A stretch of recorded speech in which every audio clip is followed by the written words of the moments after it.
Javyous J.B. Goldsmith was inches away from having the career he worked his entire life for. One misstep, and he found himself having to prove he deserved to be in the ring, and that was the worst body blow his ego had ever received. Kehlani James didn't have much she was proud of, except for being an amazing mother and business owner. There was no way in the world she could make sense of being married to a celebrity boxer who had recently been condemned by the world for almost killing a man. What happens in Vegas doesn't always stay in Vegas. JV and Kalani have to decide if 1 plus 1 truly equals 2. JV has been raised to believe that one woman is never enough, and Kalani refuses to become just another story plastered all over the blogs. But when two strangers' worlds get caught in an entanglement that disrupts everything that they can count on, they both find themselves in the biggest fight of their lives. Trigger warning, there is a brief mention of essay towards the end of the episode. I may talk about it briefly for maybe 15 to 20 seconds. It's not a lot, but if that is a trigger for you, I'll see you back next week. Hello, my beautiful people, and welcome back to the show. I am your host, Erica, the Bibliophile of the Bibliophile's Bookcase, because I did not say that at first. And we are here to discuss Only If It's You by Ty Lin. Tens across the board. I love this story so much. Even though it's what is it called? A trope that I've read before. Great. Thailand. This is my second book by her that I've read. Because a few weeks ago it was the Christmas story, but I loved this story so much. So let's jump right on it. So we're gonna start with Javyous, I believe is his name because it's spelled Javyous. Javyous JV Goldsmith. He is a boxer who recently took a hit to his career as far as he almost killed a man. So people are what do I want to say? Like they're treating him like he's dangerous, like he's going too rough. So he took a break from boxing, and him and his team are trying to work on how to change his image so he can get back to boxing because, of course, that's all he wants to do. And he's pissed that this is messing with his career because it's just like, it's boxing. This is what we do. Like, I don't see how this is a problem. And he also feels bad because it's just like, you like boxing, but you also don't want to kill anybody. So, he's just taking a break. And his uncle is his manager slash trainer. His father, I believe, is his promoter. And they have a strange, weird relationship. He does not like his father for real, but he tolerates him and keeps him around. Um, he has no idea what happened to his mother, and his dad like just doesn't talk about her. Um his father also has like an older woman that he deals with. Her name is Miss Phyllis, and that's who JB looks up to. She's basically like his surrogate mother. Um because she's always been around, so he looks up to her. But the dad also has like three other young girls around the house as well. So whenever JV shows up, they're always there. And so learning that from his dad, he has two women that he's dealing with. I won't call them his girlfriends because he does not see them that way. He really doesn't even like them. So I'm trying to understand how they even came to this arrangement. Because one, I believe her name is Casey, she's like, he calls her ghetto ratchet, like he really can't stand her mouth, can't stand to hear her talk, but hey, she's there. And then you have Zoe, who is basically like a Myrtle, excuse me, because she's just so weepy and whiny and wants to be up under him 24/7, and he can stand that shit. But just like KC, somehow she is also there. So uh we uh we get to let's switch because I'm doing something else. Let's switch over to Kehlani. So Kehlani is a single mother of twins, a boy and a girl, Messiah and Josie. Uh she is on her way to Vegas. Her and the children's father, they're not together, but he takes care of them, and he be trying to take care of her, but she's not going for it because she says she knows that there are stipulations the moment she accepts any money from him, because even though they're not together, he still tries to act as if he has some sort of claim over her, and he does not. uh, but yeah, she's on her way to Vegas because one of her friends are is getting married, excuse me, and she feels a way about it. She's like, I haven't been away from my children, and I just, what is it, like the mom blues? Like, you feel guilty for going out and having a good time. And her best friend Celeste has to tell her, like, girl, it's just for the weekend. They're in good hands with your grandmother, and basically you deserve this break because Kehlani also has her own business. Um, I believe it's a skincare line. So it's just like, girl, just take this break. We finna watch this heifer get married, and it is what it is. Now, the friend that's getting married, her name is Brooke. Brooke ain't a friend at all. She is not a friend because I these shots that they throwing at each other, more so Brooke directed towards Kehlani for no reason at all, because Kehlani, like, she actually does start crying. It's just like, I miss my babies already, and da da da da da. And Brooke takes it upon herself, like, ugh, a baby mother. I could never. Like, bitch, why would you let him do, like, why would, ugh, a baby mama? So now you got two kids and no commitment, no ring. And it's just like, bitch, excuse me? Like, what the fuck are you talking about? And Celeste says something to her, and she says, yeah, I made my man legitimize me first before I allow him to put any babies in me. And I'm just like, I was kind of at a crossroad because I'm like, yes, I've said that before myself, and I still feel that way. I'm like, I don't want kids anyway, but let's say the day comes and I pull a Genie Mai and I change my mind. I'm gonna be married first. That's my own personal thing. But I also am not going around to single mothers like, ugh, bitch, how dare you? How could you? Have some self respect for yourself. You should have got married first. Where is a partner to take care of? Like, I'm not doing that. I'm not bashing nobody for their choices. And I think that's what pissed me off, because it's just like, okay, Brooke, while we share the same sentiment of marriage first, then babies, it's like, bitch, this is your friend. Why are you talking to her like that? So I was side eyeing Brooke the whole time. And so, they going out having fun, whoop de whoop, whatever. Brooke done got too drunk. So when I believe she threw up, so Brooke has her sister and her cousin there as well. So they all start heading back to the hotel, so they could take care of her. But when they get to the elevator, the sister and the cousin look at Celeste and Kelani and say, "No, y'all can head back to the club. We'll take care of her." And so Celeste and Kelani look at each other like, "What?" And they like, "No, we finna help y'all take care of her." And they like, "No, we gotta go ahead.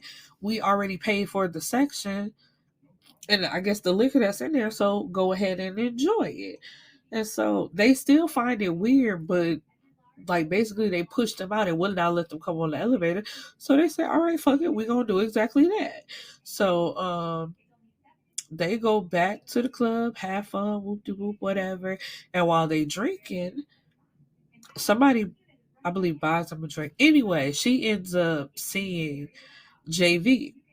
And Kehlani like feeling his energy. He ain't saying too much. He just chilling, cause I believe Celeste and JV's cousin Dominique like they flirting, feeling energy, and she says loud as hell, uh, "I don't care." Ain't he in trouble for almost killing somebody? Like he's a murderer or was almost like she said some foul shit about JB, and JB giving her the stank eye. Like, bitch, I ain't saying nothing to you. Like, how am I involved in this conversation? And we ain't even spoke. Like, they literally did not speak to each other. Kehlani kind of like tapped her, like, girl, that's JV. And with her being drunk, she said whatever bullshit she said, and JV's like, bitch, excuse me? And I was on his side because I'm like, if I'm literally just sitting at the bar minding my damn business and then you loud as hell, like, yeah, that's him. He almost killed somebody. Like, really? Yeah, you all kind of bitches in my book. I'm sorry. But so Kehlani like smooths it over and was like, I'm so sorry for my friend. Come have a couple shots with me. And so the four of them start hanging out together. So anyway, the next morning when they wake up, JV and Kehlani are in the bed together, but you have JV's uncle knocking at the door like the young lady, it's a young lady out here looking for her friend. It's Celeste looking for Kehlani. So Kehlani jumps up because it's the day of Brooke's wedding, and they rush out the room. Now back in the hotel, JV's uncle tells him, like, you got married last night, right? And it's plastered like everywhere. And so they run to the blog pages and see that with them hanging out, they got super drunk and they end up going to get married. So JV looks down at his hand. He has a wedding band on his hand. And Dominique pulls out a receipt and says, you dropped like 8 bands on her wedding ring. So he's like, man, what the fuck is going on around here? So she rushing, trying to get ready for the wedding, and then here come Brooke once again, like, ugh, you never could just let me have my moment. My sister and my sister and my cousin told me that you were jealous of me and you always trying to steal the spotlight, whoop de whoop, whatever, and how y'all just left me last night. And Celeste and Kehlani looked at each other and was like, see, I knew it was some bullshit when they wouldn't let them come on the elevator. It's like, yeah, they did that just so they could say, like, girl, they left you. They stayed at the club and partied all night. They didn't even come check on you. Knowing it was a damn lie. So it's like, y'all never really were friends. I don't know what this situation was, but y'all never were friends. And Brooks says something that causes Kelani to punch her dead in the mouth. It's like, yeah, bitch, get married like that with a busted ass mouth. Like, girl, fuck you.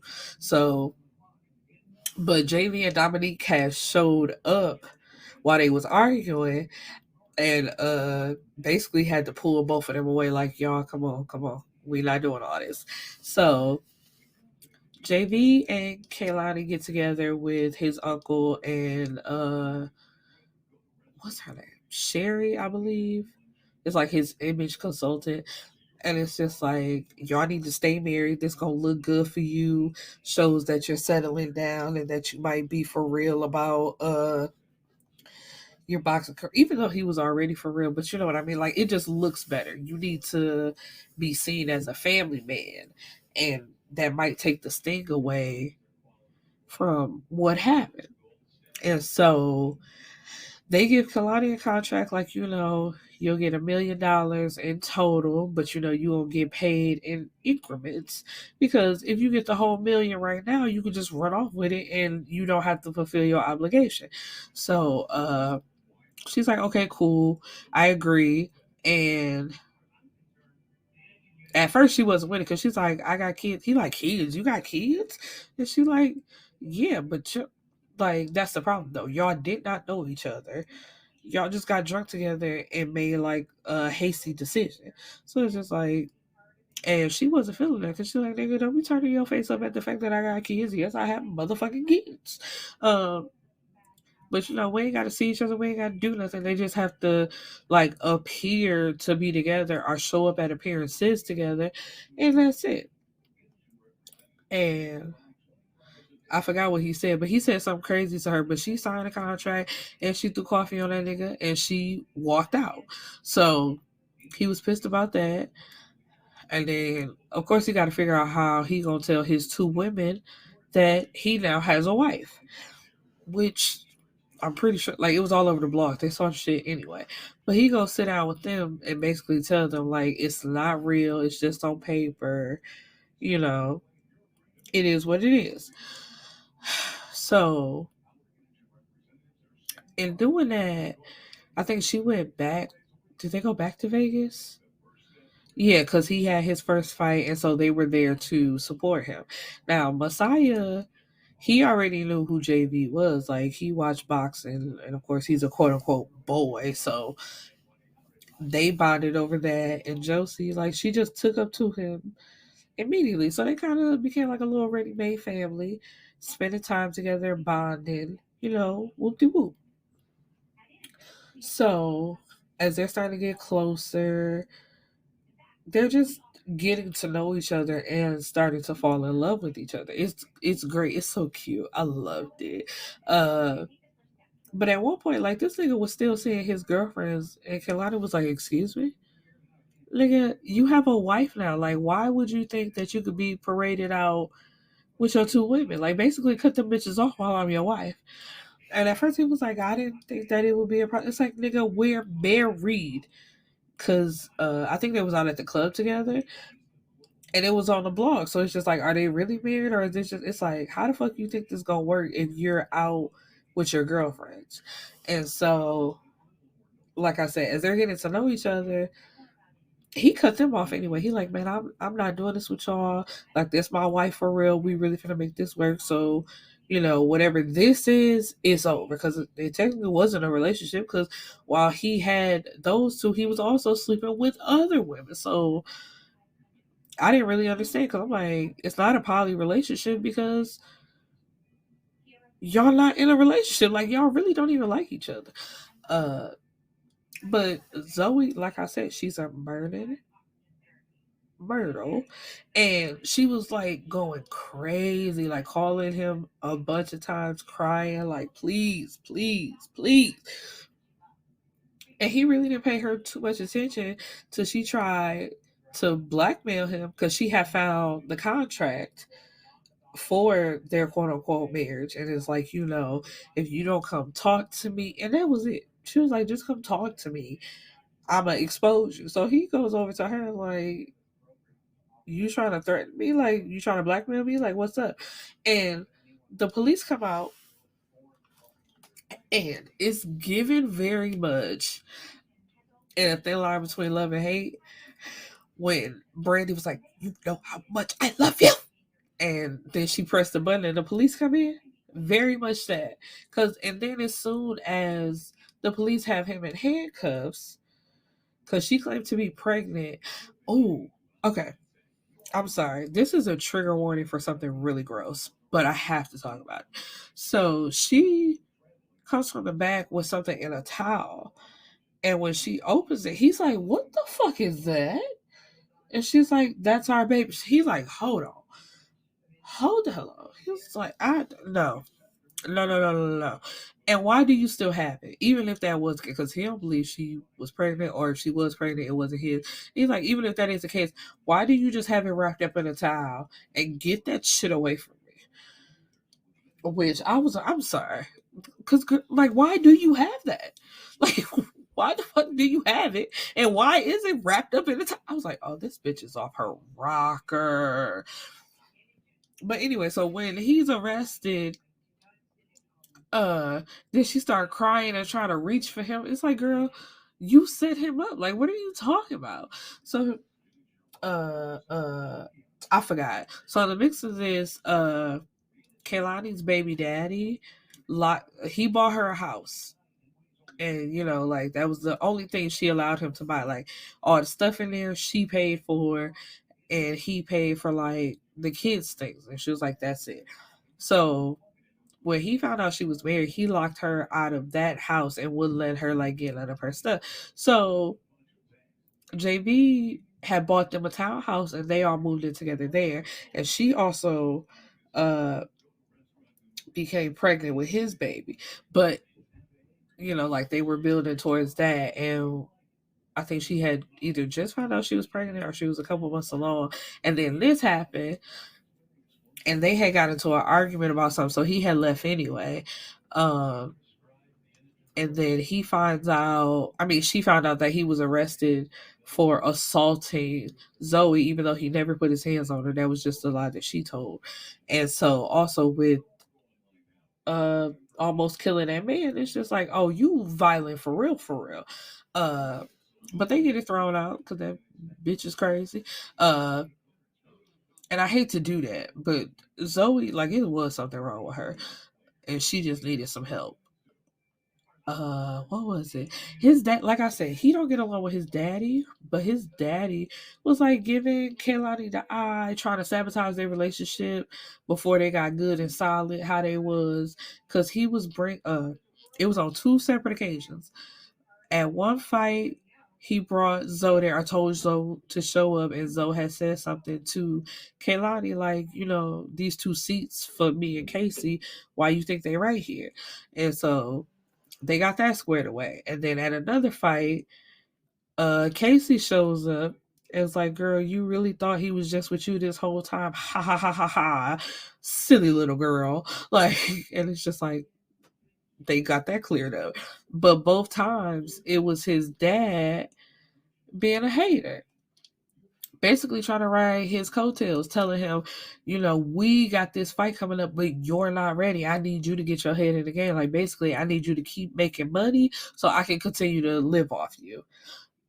And after that second, no, when he found out that his dad had, like, basically looked her up and down and was basically giving her the eye, he fired his ass. He's like, I'm not playing with you no more because you keep doing underhanded shit and I don't warn you and you continue to do it thinking I'm not gonna do nothing. So this is me doing something. Your ass is fired. And so then later on down the line, JV bought her a new build. Like, she had planned on taking the money from their contract and buying a bigger, better building anyway, but he just did that for her on his own.